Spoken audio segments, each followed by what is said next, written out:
Hello and welcome to CATSweek. I'm Annalise Poorman. The Richland Township and Town of Ellettsville Reorganization Committee met on February 4th and heard subcommittee updates. Subcommittees for Parks, Recreation, and Cemeteries, as well as Planning and Zoning, both presented their meeting dates. Subcommittee member Jim Perry highlighted timelines for Parks, Recreation, and Cemeteries during his report. One reason why we're in a little bit of a hurry is because the Reorganization Committee wants our report, I think, by the 4th of March, is it? The Reorganization Committee plan is expected to be finalized by April 1st. The committee moved on to discuss the maps for election districts. Committee member Andrew Henry asked about the details. I found helpful on the Sheldon document that it pointed out that only the county commissioners have the authority to establish voter precinct boundaries, and that the creation of these maps could result in split voter districts. Thinking through what that's going to mean, especially if we find ourselves not consistently on the same page about the whole process as the county commissioners, do we anticipate that that could present a significant obstacle?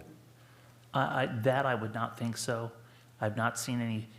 Pretty much they know that by law they recommend, if I'm not mistaken, the precinct boundaries and as close as possible. So it would be probably the election board that would end up doing that, and the county commissioners would sign up. They've done it before for Ellettsville when we had some out, and it was just going through the surveyor and saying, here's where the borders are, here's where the precincts are, do we need to move them over a street or whatever. I think it was last done in 2017 when I was on the election board. During public comment, community member Kathy Wheeler asked for a recap of the committee's actions. Ellis gave a rundown of the committee and its responsibilities. At the state level, there's been talk, as far as I can remember, at least since 2006, of eliminating townships, consolidating townships, meaning, you have one smaller township, one larger one, put them together. That sometimes works, but sometimes you're going to have townships that have different points of view on things, and it doesn't work. So when we're looking at this, we're like, Ellettsville and Richland worked together for 79 years when it came to fire protection. We have a shared history and a shared vision of growth. So instead of changes at the state level causing us to have to react, we thought we'd be proactive first. Ellis emphasized that the reorganization is not an annexation, saying the decision will be voted on by the public. He said the reorganization will allow the community to grow to support the public without overwhelming the infrastructure. He clarified that the reorganization will not change anyone's address or zip code. Committee member Dawn Durnall further clarified that residents will not lose or gain any services if the reorganization passes. There will be different tax rates for the town and the rural people. Those of us in the township that are not in town, we still are not going to get brush pickup. We're not going to get, whatever, is offered to the residents within the current town that we don't currently have. Those are not going to be forced on us. They probably are not even going to be offered. You won't lose any services. No, you will not lose any services. Committee member Kevin Ferris added that the state also has to approve the plan before it can be implemented. William Ellis stated later in the meeting that the reorganization would cause a slight increase in taxes. He estimated about a 0.05% increase. If the subcommittees and the public say, you know what, we want more services than we have, and we're willing to pay for it. But the goal is not money, because we're trying to make this as close to revenue neutral for the taxpayer, the people in the township, as possible. And because we want to really open the industry of new growth, where when new stuff comes in, they can be at the higher rate. And one of the biggest things I hear from town residents all the time, we do not want to have to pay for new growth. Well, the way you do that is have smart growth, growth that is commercial, light industrial. We're not necessarily attracting any, but we're not going to stop that if you have 100 acres and want to sell it. It's not our job to tell you what you can do with your land to an extent, as long as it doesn't affect your neighbors. So to answer your question, there's a lot of pieces to that, but yes, this is a good way for us to say We have our own identity. It's a like identity. We go back generations of the two. Ellettsville is Richland Township. You know, we're fully in the township. I think we have a little bit in Bean Blossom now. But for most of its history, it has been in Richland Township. The committee restated that all the information is available on the reorganization website. Committee members apologized that Facebook was their main method of communication with the public. The next meeting of the Richland Township and Town of Ellettsville Reorganization Committee will be on February 18th. The Bloomington City Council met on February 4th and discussed suspending the city's outdoor dining program, which closes Kirkwood Avenue to car traffic from the month of April to November. Economic and Sustainable Development Director Jane Cooper-Smith told the council she believes the best path forward is to pause the program for 1 year. The initial approach to this program for 2026, based on communication between the legal teams, was for ESD to simply update the 2026 guidelines for the Board of Public Works. However, it has been determined that the more appropriate way forward is to activate Section 7 of Ordinance 2502, which gives the city engineer the authority to temporarily or permanently suspend all or parts of the outdoor dining program. So the city engineer will submit a statement to council and the Board of Public Works indicating temporary suspension of the Kirkwood closure, part of the outdoor dining program in 2026. And that may happen as early as tomorrow. Special Projects Manager Chaz Modinger listed economic concerns, infrastructure, shortage of staff, and accessibility among the reasons for this decision. Despite a 57% increase in event activity last year, and 16 more program days, we still saw an 8% decline in average daily visits.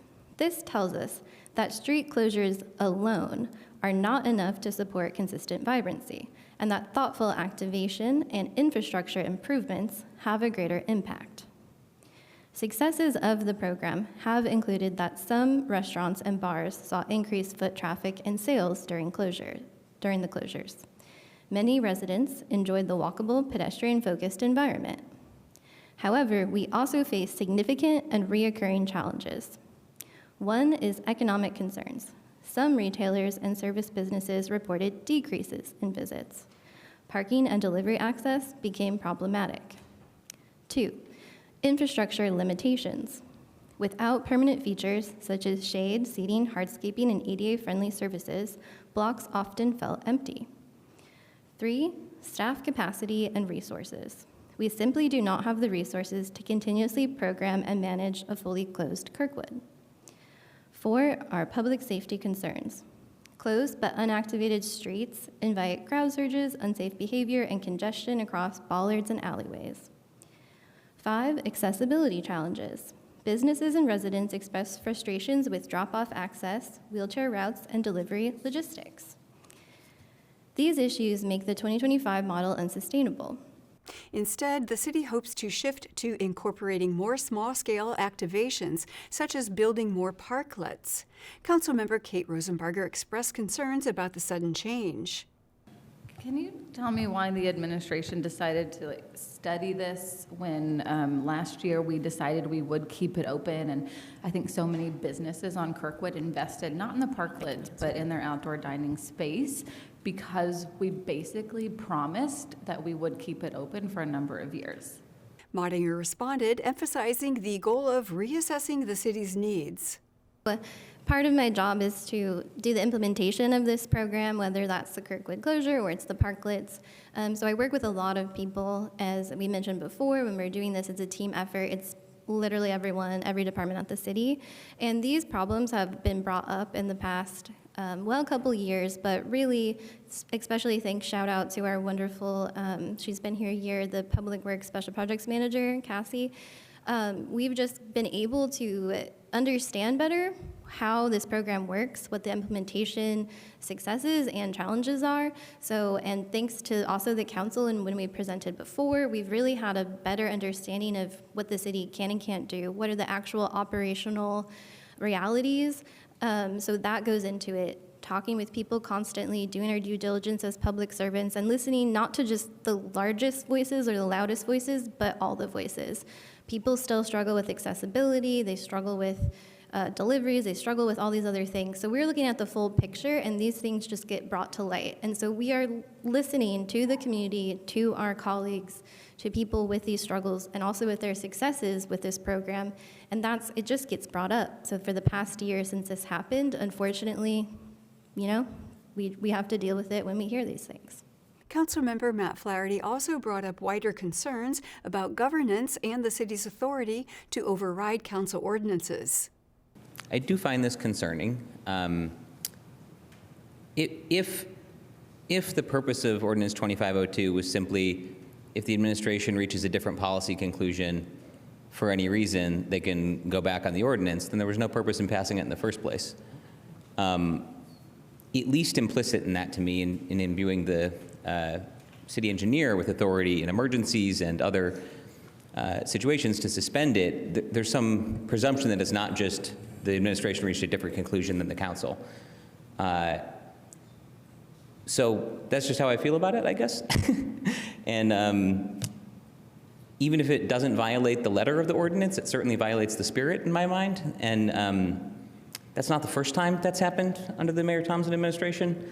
And the type of pattern that emerges makes it hard to trust when we are developing legislation, when we're passing budgets, those types of things. So to me, this is yet another data point on a larger picture, and it's disappointing. In a public comment, community member Adam Martinez questioned the city's reasons for pausing the program and talked about the importance of decentering cars. The packet states an 8% decrease in visits year over year. I wonder, how do we know that the street closure led to the decrease? The economy overall in 2025 was not great for reasons I won't get into. Is it possible that the decline could have been more significant had the street been open to cars? The closure of Kirkwood to vehicle traffic is a major reason that many residents, myself included, visit downtown in the summer. When I'm sharing drinks with friends, I want to hear their voices, not the roar of internal combustion engines and the squeaking of unlubricated brakes. I want my lungs to be filled with the smells of tacos and teriyaki, not gasoline fumes and microscopic bits of rubber from car tires. I understand the program has presented some logistical challenges, but we should view this as an opportunity to improve it rather than justification to regress. These problems are solvable. The city should look towards other successful efforts to pedestrianize. There's Pike Place in Seattle, 34th Avenue in Queens. They show that restricting private vehicle access is possible, and it leads to communities that are more connected, more vibrant, and more economically productive. Community member Greg Alexander also shared the concern that corridor studies are ineffective and may not promote community-centered change. But regarding the possibility of a Kirkwood corridor study, you guys need to understand the history of these corridor studies. This body authorized one in 2019, and it took 4 years, and then in 2023, the study finally was funded and completed, and that was now 2 years ago, a solid 2 years ago. And we haven't seen any fruit of that. In fact, we've doubled down on the expenditure at the same time as it's become really clear that the mayor is simply going to decide based on her own opinions. And you should be real skeptical about claims of a future Kirkwood corridor study. We've established a pattern of spending money and then ignoring the consultants. If the mayor is going to decide regardless of what the consultant says, we can save that money. And if the mayor is going to decide regardless of what you guys say, why are you wasting my time? The next Bloomington City Council meeting will be on February 18th. The Monroe County Capital Improvement Board met for a special meeting on February 5th to discuss the Convention Center host hotel. Board member John Weikart explained the events leading up to the meeting. Before moving to any discussion and actions on matters on the agenda, it's helpful to summarize events that bring us to today. In April 2024, the CIB requested identification from the City of Bloomington and Monroe County of properties for transfer for the Convention Center expansion project. The project was defined to include a host hotel. This request was required by the Monroe County ordinance that created the CIB in 2023 and the 2024 interlocal agreement between the city and county. In May 2024, the county identified parcels to the east and west for transfer for the project, and the city identified parcels to the south and north for transfer for the project, but distinguished parcels to the north, what we refer to as the Bunger-Robertson site, from the south parcel, stating that the north parcels required negotiation with the city for purchase. The CIB subsequently chose the east location for the new construction. For the convention center expansion, upon this selection, the county donated the east parcels to the project. Weikart continued that Dora Hospitality was selected as the hotelier in October of 2024, and the company preferred the north property. 14 months later, in December of 2025, the city and Dora reported that there was no possibility of moving forward on the north site. Weikart said Dora proposed building on the south site with a land donation, and the city responded that the parcel's prices would have to be negotiated. We now find ourselves in the following position. The city's position on acquisition of its parcels north and now south is clear, and the CIB does not have the ability to meet any price or consideration it requires. The CIB cannot agree to the LOI from Dora because we do not have the land it requires. The CIB needs to consider its obligations and the need for access to land for parking, a hotel, and for other purposes for the project. We now find ourselves at an impasse. For us to proceed, it is imperative that the issue of transfer and ownership of land for any needs of the project must be resolved. Weikart motioned to end the current request for proposal process with Dora and reset. Board member Jay Baer supported the motion. I think it's unfortunate that we have to take a step back, but it's the wise and prudent thing to do. Sometimes this is the way these kind of projects unfold, and I'm certainly optimistic that we will get a circumstance that will be to the ultimate benefit of the citizens of Monroe County and the city of Bloomington at the end of the day. Board members Doug Bruce, Adam Thies, and Jim Silverstein also spoke in favor of the motion. The board voted unanimously to approve the motion, ending the current process with Dora Hospitality. Weikart said the board has long expected a gap between completion of the convention center and construction of a host hotel, adding that Visit Bloomington is still booking conventions using existing local hotels. The next Capital Improvement Board meeting will be on February 18th. The Bloomington Environmental Commission met on February 4th and voted on a memo from the Environmental Commission Plan Committee. Senior Environmental Planner Rachel Johnson explained recommendations regarding amendments to the Unified Development Ordinance. Well, great. Well, we brought you here today to review and vote on the ECPC memo that was written in response to the UDO amendments that we covered in our last month's meeting. The ECPC met, discussed some of the concerns that we had with the amendments, specifically around the impervious surface changes, and so we wrote up this memo. You all have access to it digitally and on paper, but I wanted to see if there's any comment or questions about this memo as it stands. Commission member Carrie Albright raised concerns about the pollinator populations and where they will have their hives. Green spaces and becoming a bee city, knowing that many, I think it was 70% of native bees nest in the ground and require impervious surface to create their nests, and that reducing the amount of, or allowing for more impervious surfaces in new developments could potentially impact how we're able to retain some of that biodiversity with our pollinator population. The Bloomington Environmental Commission will meet again on February 19th. The Ellettsville Town Council met on February 2nd for a special meeting. The council proposed increasing the sewer deposit fee for renters from $100 to $250. Town manager Mike Farmer said that the rate increase is in response to renters failing to pay the fee. Just concerned about the amount, because renters are already stretched thin. And I don't know if there's something we can do for fees to assess ones that are delinquent, but I just don't like the idea of everybody that's paying normally without problems being punished for delinquencies when they're not delinquent, and that's in a sense what we're doing here. Another proposal was the implementation of the System Control and Data Acquisition System, or SCADA.